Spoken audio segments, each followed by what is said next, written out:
அன்னைக்கு தன்னோட அம்மா கூட பேஸ்பால் பார்க்க ஸ்டேடியம் போன மார்கன் போரா இருக்குன்னு ஃப்ரெண்ட்ஸ் 2 பேர் கூட சேர்ந்து 3 பேருமா ஸ்டேடியம் பக்கத்தில் விளையாட போயிருக்காங்க. விளையாண்டு முடிச்சு திரும்ப வரும்போது 2 பேர் மட்டும் வந்திருக்காங்க. அவங்க கூட மார்கன் இல்லை. மார்கன் எங்கே போனாங்கன்னு கூட இருந்த 2 பேருக்கும் தெரியலை. அப்படி மார்கன் அன்னைக்கு எங்கே போனாங்க? மார்கனுக்கு என்னதான் நடந்துச்சு? கிட்டத்தட்ட 30 வருஷமா விடை தெரியாம போலீஸை திணற விட்ட 2024 சால்வ் பண்ணப்பட்ட ஒரு கேஸை பற்றி தான் இப்போ நாம் பார்க்க போகிறோம். வாங்க வீடியோக்குள்ளே போகலாம்.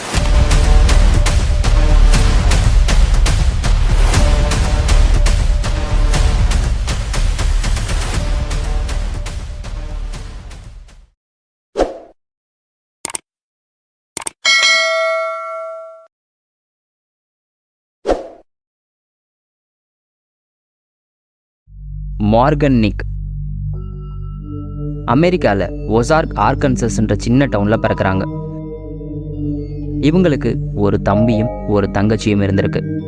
சின்ன வயசுலேருந்து அனிமல் லவரான மார்கன் வளர்ந்ததுக்கப்புறம் தான் ஒரு வெட்டனேரியன் ஆகணும்னு ஆசைப்பட்டிருக்காங்க.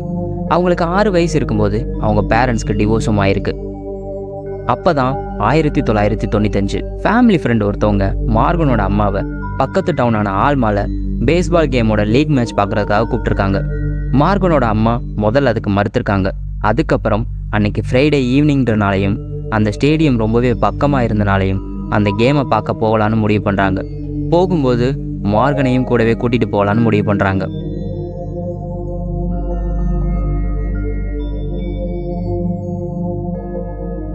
மார்கனோட அம்மா மற்ற பசங்களை அவங்களோட பாட்டி வீட்டில் விட்டுட்டு மார்கனை மட்டும் அந்த ஸ்டேடியமுக்கு கூட்டிகிட்டு போயிருக்காங்க. அந்த ஸ்டேடியம் வெறும் 300 பேர் மட்டுமே இருக்கிற அளவுக்கு கெப்பாசிட்டி இருக்கிற ஒரு சின்ன ஸ்டேடியம். அப்படி அன்னைக்கு அவங்க அம்மா கூட கேம் பார்க்க போன மார்கன் கொஞ்ச நேரத்திலே போர் ஆயிருக்காங்க.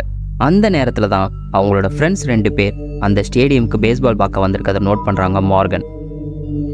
அதே நேரம் அந்த 2 பேரும் மார்கனை ஸ்டேடியம் பக்கத்தில் விளையாடலாம் வான்னு சொல்லி கூப்பிட்டுருக்காங்க. அந்த நேரம் ஆல்ரெடி இருட்ட ஆரம்பிச்சிருந்தனால முதல்ல மார்கனை அனுப்ப அவங்க அம்மா தயங்கியிருக்காங்க. அது மட்டும் இல்லாமல் அந்த டவுனுக்கு அவங்க வர்றதா தான் ஃபர்ஸ்ட் டைம். இதனால் மார்கனுக்கு ஏதாவது ஆயிடுமோன்னு ரொம்பவே பயந்துருக்காங்க. ஆனால் அந்த 2 பசங்களோட பேரண்ட்ஸ் தங்களோட பசங்க பொழுதன்னைக்கும் அந்த ஸ்டேடியம் பக்கத்தில் தான் விளையாண்டுட்டு இருப்பாங்க, இதனால் பெருசாக எதுவும் பயப்பட தேவையில்லைன்னு மார்கனோட அம்மாவை கன்வின்ஸ் பண்ணவும் செஞ்சுருக்காங்க. ஒரு வழியாக அன்னைக்கு மார்கன் விளையாட போகிறதுக்கு அவங்க அம்மா சம்மதிக்கவும் செய்கிறாங்க. இதனால் ரொம்பவே சந்தோஷமாக அங்கேருந்து ஓட ஆரம்பித்த மார்கனும் அவங்க ஃப்ரெண்ட்ஸும் ஸ்டேடியம் பக்கத்தில் இருக்க ஒரு சின்ன மலைக்குன்ற பக்கத்தில் போய் விளையாட ஆரம்பிக்கிறாங்க. என்னதான் விளையாட ஆரம்பித்தாலும் மனசில் ஒரு வித தயக்கத்தோட அவங்க அம்மா மார்கனை தூரத்துலேருந்து பார்த்துட்டே தான் இருந்திருக்காங்க. அவங்க மேலே வச்ச கண்ணை எடுக்கவே இல்லை. அப்போ தான் அங்கேருந்து 15 நிமிஷம் கழித்து அந்த பேஸ்பால் கேம் முடியவும் செய்யுது. பிளேயர்ஸ் எல்லாம் கிரவுண்டில் இருக்க அவங்க பேரண்ட்ஸை பார்க்க ரிட்டர்ன் வந்துட்டு இருந்தாங்க. அந்த நேரம் மார்கனோட அம்மா டிஸ்ட்ராக்ட் ஆகி மார்கன் மேலே வச்சுருந்த கண்ணை ஃபியூ செகண்ட்ஸ் எடுத்திருக்காங்க.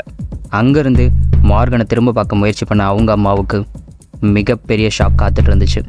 ஏன்னா அங்கே மார்கன் இல்லை.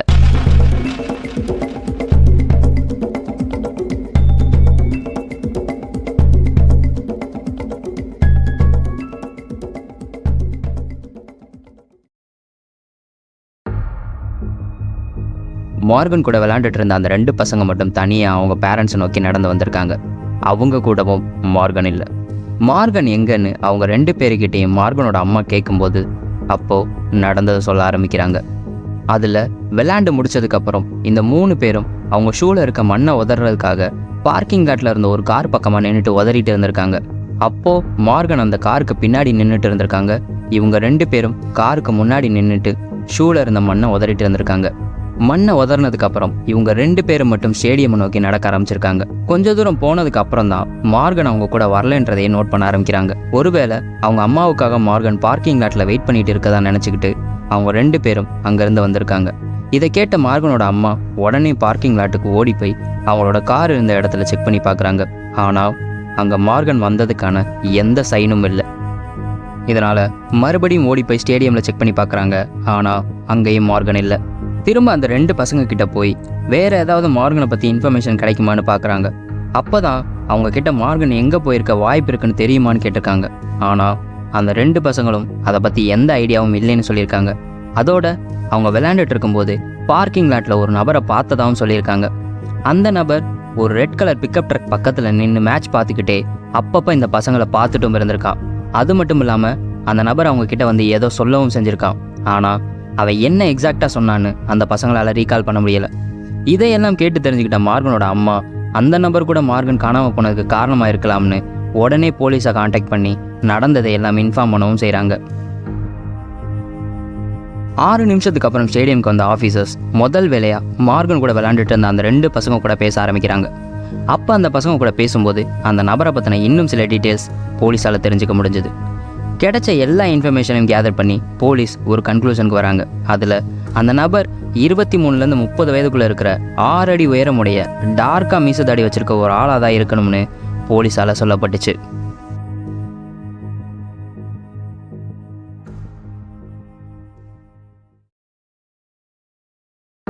அந்த பசங்க இந்த நபரோட வண்டியை பற்றியும் ஞாபகம் வச்சுருந்துருக்காங்க. அது ஒரு பழைய red colour pickup truck Arkansas சிட்டியோட நம்பர் பிளேட்டோட இருந்திருக்கு. அந்த ட்ரக் கூடவே கேம்பர் செல்னு சொல்லப்படுற கேம்பிங் போடுறதுக்கான ஒரு செட்டப்பும் இருந்திருக்கு. இது அந்த ஆஃபீஸர்ஸ்க்கு ரொம்பவே சஸ்பீஷியஸாக இருந்திருக்கு. ஏன்னா அந்த கேம்பர் செல்லை வச்சு ஒரு குழந்தைய ஈஸியாக கடத்திட்டு போக முடியும். அதோட அந்த நபர் வெறும் ஜீன் மட்டும் போட்டிருந்ததாகவும் ஷர்ட் எதுவும் போடலேனும் அந்த பசங்க போலீஸ்கிட்ட சொல்லியிருக்காங்க. இதனால் உடனே அந்த பார்க்கிங் லாட்டை செக் பண்ண ஆரம்பிக்கிறாங்க. ஆனால் அங்கே அந்த பசங்க சொன்ன டெஸ்கிரிப்ஷனை மேட்ச் பண்ணுற மாதிரி எந்த ஒரு வண்டியும் கண்டுபிடிக்க முடியல. அந்த பசங்க கிட்ட பேசினதுக்கப்புறம் ஸ்டேடியமில் இருக்க மற்ற ஆளுங்கக்கிட்டையும் விசாரிக்க ஆரம்பிக்கிறாங்க போலீஸ். அங்கே 300 பேரோட கவனமும் கேமில் தான் இருந்திருக்கு. இதனால் அன்னைக்கு ஈவினிங் சஸ்பீஷியஸாக யாரும் எதையும் பார்க்கலன்னு சொல்லிடுறாங்க. ஸ்டேடியமை சுற்றி எல்லா இடத்துல சர்ச் பண்ணி பார்த்தோம், அவங்களுக்கு எதுவும் கிடைக்கல.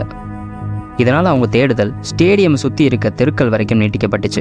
எவ்வளவு முயற்சி பண்ணியும் மார்கனை பற்றின ஒரு சின்ன தடயம் கூட அன்னைக்கு அவங்களால கண்டுபிடிக்க முடியலை.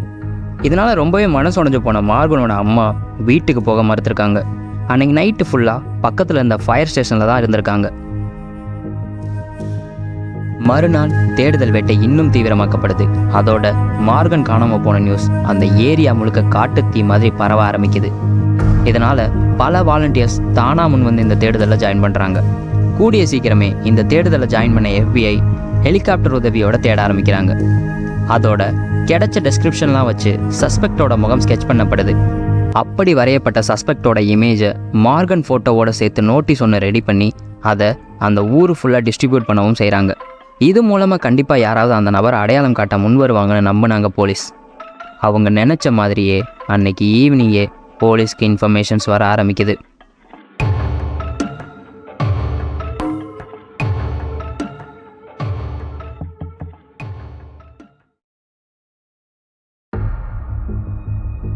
அதில் ஒரு லேடி அந்த பேஸ்பால் கேம் நடக்கிறதுக்கு ஒரு சில மணி நேரத்துக்கு முன்னாடி ஸ்ட்ரேஞ்சர் ஒருத்தர் தன்னோட 4 வயசு மகளை அவனோட ரெட் கலர் பிக்கப் ட்ரக்கில் கடத்த முயற்சி பண்ணதா சொல்லியிருக்காங்க. இந்த சம்பவம் நடக்கும்போது அவங்க ஆல்மாவில் இருக்க ஒரு லாண்ட்ரி ஸ்டோரில் உள்ளே நின்றுட்டு இருந்திருக்காங்க. அவங்க பொண்ணு அந்த பில்டிங் பக்கத்தில் வெளியே நின்றுட்டு இருந்திருக்காங்க. அது மட்டும் இல்லாமல் அவங்க அன்னைக்கு பார்த்ததா சொன்ன ஸ்ட்ரேஞ்சரோட டெஸ்கிரிப்ஷன் போலீஸ் வரைஞ்ச ஸ்கெட்சோட மேட்சும் ஆயிருக்கு.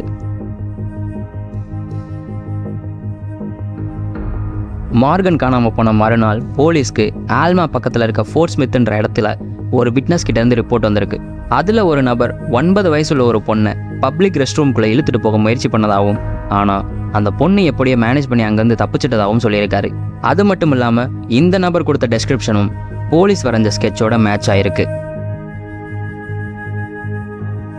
இந்த தகவல்லாம் தெரிய வந்ததுக்கப்புறம் இன்னும் தீவிரமாக அந்த நபரை தேட ஆரம்பித்தாங்க போலீஸ். அப்படி ஆரம்பிக்கப்பட்ட இன்வெஸ்டிகேஷனில் சில வாரங்களே 100கணக்கான டிப்ஸ் போலீஸ்க்கு வர ஆரம்பிக்குது. அதில் பல பேர் சஸ்பெக்டாக பார்க்கப்பட்டாங்க. ஆனால் அவங்க யாரையும் இந்த கேஸோட சஸ்பெக்ட் இவங்க தான்னு உறுதியாக சொல்ல முடியலை. அதே சமயம் ஸ்டேடியமை சுற்றி இருக்க ஏரியாவை சல்லடை போட்டு தேட ஆரம்பித்தாங்க. அதில் சில எவிடன்ஸையும் கலெக்ட் பண்ணாங்க. அங்கே நிறைய சிகரெட் பட்ஸ், பாட்டில்ஸ், அப்புறம் இன்னும் சில பொருட்கள்லாம் கண்டுபிடிக்கப்பட்டிருக்கு. இதை எல்லாத்தையும் போலீஸ் DNA அனலைஸ் பண்ண லேபுக்கு அனுப்பி வச்சுருக்காங்க. ஆனால் இந்த ஐட்டம்ஸ்க்கும் மார்கனோட டிஸப்பியரன்ஸுக்கும் கனெக்ஷன் இருக்குதுன்னு போலீஸால் உறுதியாக சொல்ல முடியலை. ரெட் கலர் பிக்கப் ட்ரக்குன்னு ஒரே ஒரு அடையாளத்தை வச்சு தேட ஆரம்பித்ததில் கிட்டத்தட்ட 250 கால் போலீஸ்க்கு விட்னஸ் பல பேர்கிட்ட இருந்து வந்திருக்கு. இதில் பல டவுனில் ஏன் பல ஸ்டேட்ஸில் கூட அந்த ட்ரக்கை பார்த்ததா ரிப்போர்ட் வந்திருக்கு. அதில் என்ன பிரச்சனைனா அந்த சமயம் அந்த மாடல் ட்ரக்கை 1000க்கும் மேற்பட்ட ஆளுங்க வச்சுருந்துருக்காங்க. இருந்தாலும் ஒவ்வொரு ட்ரக்கோட ஓனரையும் செக் பண்ண ஆரம்பிக்கிறாங்க போலீஸ். ஆனால் இதுலேயும் அவங்களால எந்த எவிடன்ஸையும் கண்டுபிடிக்க முடியலை. இதே நிலைமை தான் தொடர்ந்து 2 வாரமாக நீடிச்சிச்சு. அப்போ தான் யாரும் எதிர்பார்க்காத நேரத்தில் போலீஸ்க்கு ஒரு கால் வருது.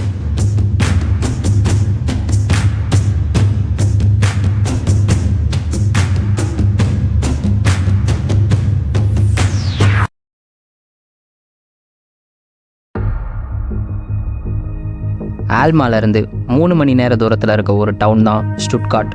அங்கே ஒருத்தர் தன்னோட ப்ராப்பர்ட்டியில் இருக்கும்போது யாரோ ஒரு ஸ்ட்ரேஞ்சர் கண்ணாடியை உடைச்சு அவரோட காரை திருட முயற்சி பண்ணியிருக்காரு. அப்போ அந்த நபர் அங்கேருந்து அந்த ஸ்ட்ரேஞ்சரை விரட்டவும் செஞ்சிருக்காரு.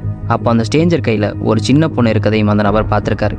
இந்த தகவலை அந்த நபர் போலீஸ்கிட்ட சொல்லும்போது உடனே போலீஸ் அவங்க வரைஞ்ச ஸ்கெட்சை அவர்கிட்ட காட்டவும் செய்கிறாங்க. அந்த ஸ்கெட்சை பார்த்த அந்த நபர் அந்த ஸ்ட்ரேஞ்சர் பார்க்க அந்த ஸ்கெட்சில் இருக்க ஆள் மாதிரி தான் இருந்ததாகவும், அது மட்டும் இல்லாமல் அந்த பொண்ணும் பார்க்க மார்கன் மாதிரி தான் இருந்ததாகவும் சொல்லியிருக்காரு. இந்த விஷயம் கேள்விப்பட்டதும் அந்த நபர் சொன்ன இடத்த சுற்றி மிகப்பெரிய அளவுக்கு தேடுதல் வேட்டை நடத்தப்பட்டுச்சு. இதை கேள்விப்பட்டதும் மார்கனோட பேரண்ட்ஸ் தான் பொண்ணு கிடச்சிட்டான்ற நம்பிக்கையில் அந்த இடத்துக்கு வந்திருக்காங்க. போலீஸ் 100க்கும் மேற்பட்ட வாலண்டியர்ஸ் உதவியோடையும் ஹெலிகாப்டர்ஸ் உதவியோடையும் மோப்பநாய் உதவியோடையும் அந்த இடத்த சுற்றி எல்லா இடத்துலையும் தேட ஆரம்பிக்கிறாங்க. இந்த தேடுதல் தொடர்ந்து 16 மணி நேரம் நடத்தப்பட்டுச்சு. ஆனால் இந்த தடவையும் அவங்களால எந்த ஒரு தடயத்தையும் கண்டுபிடிக்க முடியல. இதனால போலீஸ் மார்கனை பார்த்ததா சொன்ன விட்னஸ் மேல சந்தேகப்பட ஆரம்பிக்கிறாங்க. உண்மையை தெரிஞ்சுக்க அந்த நபரை வச்சு 2 பாலிகிராஃப் டெஸ்ட் பண்ணப்பட்டுச்சு. அதுல அந்த நபர் சொன்னது பொய்ன்னு கண்டுபிடிக்கப்படுது. முதல்ல அந்த நபர் தான் சொன்னது பொய் இல்லை உண்மைதானு மறுத்திருக்காரு. அதுக்கப்புறம் கடைசி அவர் சொன்ன பொய்யை ஒத்துக்கவும் செஞ்சிருக்காரு. அதோட அன்னைக்கு என்ன நடந்துச்சுன்னு சொல்லியிருக்காரு. அதுல ஒரு ஸ்ட்ரேஞ்சர் வந்து அவரோட காரை திருட நினைச்சதெல்லாம் உண்மைதான். ஆனா அந்த ஸ்ட்ரேஞ்சரோட முகத்தை அந்த நபர் அன்னைக்கு பார்க்கல. அது மட்டும் இல்லாமல் அந்த ஸ்ட்ரேஞ்சர் கிட்ட அன்னைக்கு எந்த குழந்தையும் இல்லை. போலீஸை மிஸ்லீட் பண்ணதுக்காகவும் தேடுதலில் பல $1000 பணத்தை வேஸ்ட் பண்ணதுக்காகவும் அந்த நபர் அரெஸ்ட் பண்ணப்படுறாரு. இதனால ஆஃபீஸர்ஸ் மறுபடியும் ஆரம்பித்த இடத்துல வந்து நின்னாங்க.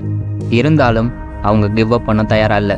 ஸ்டேட்டோட பல பகுதிகளில் இருந்து இன்னும் புதுசாக 17 ஆஃபீஸர்ஸ் இந்த கேஸை விசாரிக்க வரவழைக்கப்பட்டாங்க. இந்த டீம் கிடைக்கிற எந்த லீடையும் அசால்ட்டாக விடுறதில்லைன்னு முடிவு பண்ணுறாங்க. அதில் அவங்களுக்கு கிட்டத்தட்ட 1500 டிப்ஸ் கிடச்சிருக்கு. ஆனால் அதில் ஒன்று கூட உருப்படியானதா இல்லை. மார்கன் காணாமல் போய் மாசக்கணக்கு ஆனதுனால அவங்க பேரண்ட்ஸ் மெல்ல தங்களோட நம்பிக்கையை இழக்க ஆரம்பிக்கிறாங்க. அப்போ தான் 2001 மார்கன் காணாமல் போய் 6 வருஷம் கழிச்சு அப்போ பார்க்க மார்கன் எப்படி இருப்பாங்கன்னு அவங்களோட ஏஜ் ப்ராக்ரஸ் பண்ண ஃபோட்டோ FBI-ஆல் ரிலீஸ் பண்ணப்படுது. அதே வருஷம் பல டிவி ஷோஸில் மார்கனோட கேஸ் டெலிகாஸ்ட் பண்ணப்படுது. இது மூலமாக மேலும் பல டிப்ஸ் போலீஸ்க்கு கிடைக்குது. பல டிப்ஸ் டெட் எண்டில் போய் தான் நின்றுச்சு. ஆனால் அதில் பர்டிகுலராக ஒரு டிப் போலீஸோட கவனத்தை ஈர்த்துச்சு.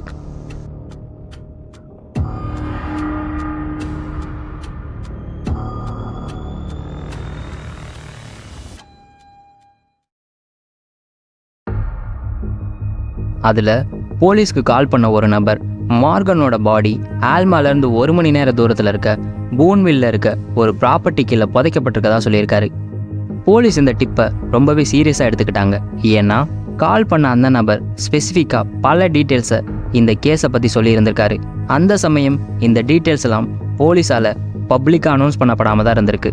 இதனால் 2002 சர்ச் வாரண்ட் இஷ்யூ பண்ணப்பட்டு அந்த நபர் சொன்ன ப்ராப்பர்ட்டி தரவாக செக் பண்ணப்படுது. ஆனால் அங்கேயும் மார்கனை பற்றின எந்த தடையும் கிடைக்கல.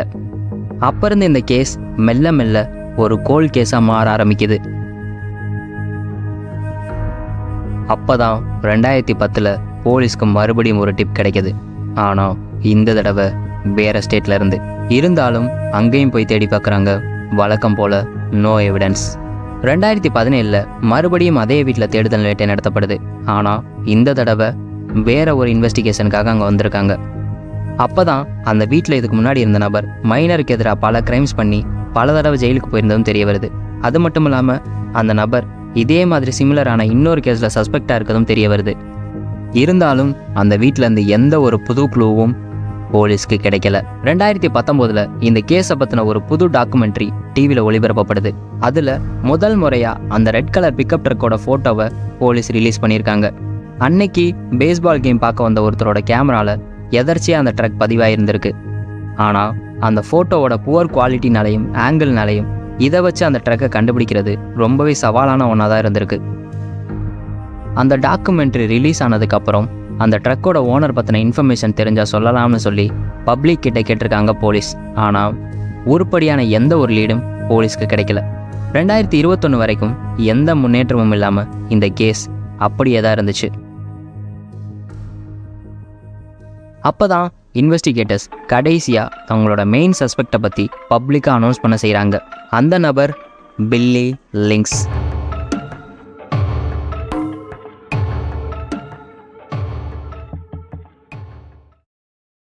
பில்லி மேலே மைனர்ஸ்க்கு எதிராக குற்றம் பண்ண பல கேஸ் இருந்திருக்கு. அது மட்டும் இல்லாமல் ஒரு ரெட் கலர் பிக்கப் ட்ரக்கும் பில்லி கிட்ட இருந்திருக்கு. 1995 மார்கன் கேஸில் போலீஸால் பில்லி விசாரிக்கப்பட்டு அவன் ட்ரக்கும் செக் பண்ணப்பட்டிருக்கு. அப்போது பில்லி ஹானஸ்டாக தான் பதில் சொல்கிறதா நினச்சி போலீஸ் அவனை நம்பியிருக்காங்க. அது மட்டும் இல்லாமல் மார்கன் காணாமல் போகும்போது அப்போ பில்லியோட வயசு 70. ஆனால் அந்த சமயம் விட்னஸ் பல பேர் அவங்க பார்த்ததா சொன்ன ஸ்ட்ரேஞ்சரோட வயசு 30க்குள்ளே தான் இருக்கும்னு சொல்லியிருக்காங்க. அதனால் அப்போ போலீஸால் பில்லியை அந்த கேஸில் கனெக்ட் பண்ணி பார்க்க முடியலை. 30 வருஷம் கழித்து மறுபடியும் பில்லியை விசாரிக்க நினச்ச போலீஸ் மாடர்ன் டிஎன்ஏ அனலைசிஸ் உதவியோட மார்கனோட டிஎன்ஏ பில்லியோட ட்ரக்கில் இருக்குதான்னு பார்க்க முடிவு பண்ணுறாங்க. ஆனால் அதில் ஒரு சிக்கல் இருந்திருக்கு. மார்கன் காணாமல் போய் 2 மாதம் கழித்து வேறு ஒரு பொண்ணை கடத்த முயற்சி பண்ணியிருக்கான் பில்லி. அந்த கேஸில் ஜெயிலுக்கு போன பில்லி 5 வருஷம் கழித்து 2000 சிறைக்குள்ளேயே இறந்தும் போகிறான். இந்த கேஸில் போலீஸ்க்கு இருந்த இன்னொரு காம்ப்ளிகேஷன் என்னன்னா, பில்லியோட பிக்கப் ட்ரக் எங்கே இருக்குன்னு கண்டுபிடிக்க முடியல. 30 வருஷம் ஆனதுனால அந்த ட்ரக் இன்னும் இருக்கா இல்லையான்னு கூட போலீஸ்க்கு தெரியலை.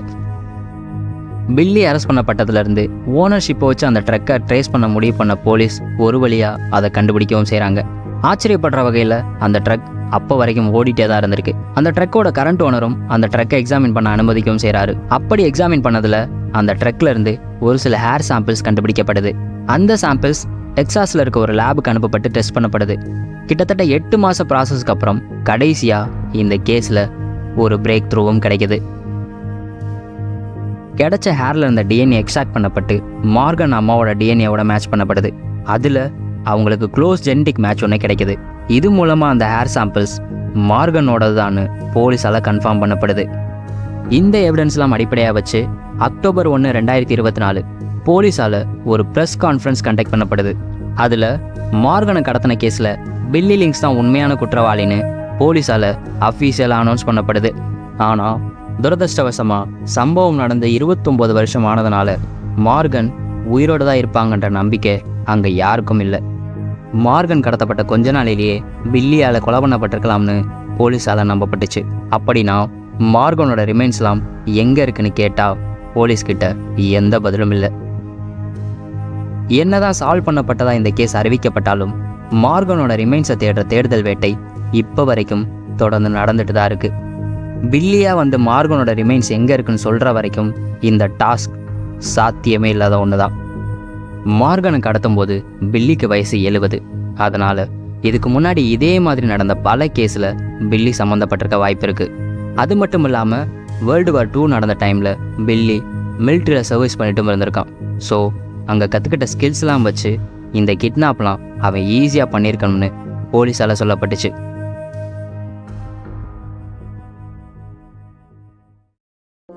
இப்போ வரைக்கும் மார்கன் ஏதோ ஒரு மூலையில் உயிரோடு தான் இருக்காங்கன்ற நம்பிக்கையில் மார்கனோட அம்மா வாழ்ந்துட்டும் இருக்காங்க.